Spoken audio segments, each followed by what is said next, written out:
নাউজুবিল্লাহ শব্দের অর্থ কি? আমি আল্লাহর কাছে আশ্রয় চাই। আস্তাগফিরুল্লাহ শব্দের অর্থ কি?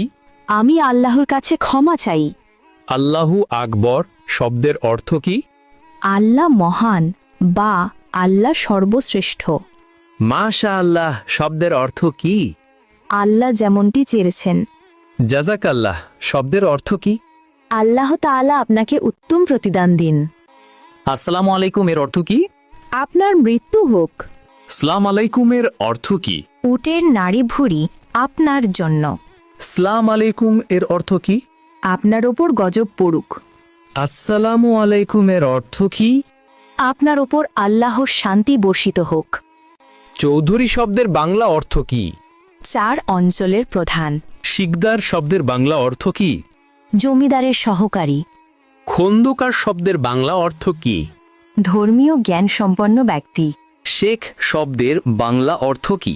জ্ঞানী বা পণ্ডিত। খান শব্দের বাংলা অর্থ কি? নেতা বা শাসক। মৃত্যুর পর শ্বাসযন্ত্র কতক্ষণ জীবিত থাকে? 4 ঘন্টা। মৃত্যুর পর মস্তিষ্ক কতক্ষণ জীবিত থাকে? 20 মিনিট।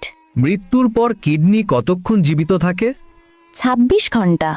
মৃত্যুর পর চুল কতক্ষণ জীবিত থাকে? 6 ঘন্টা।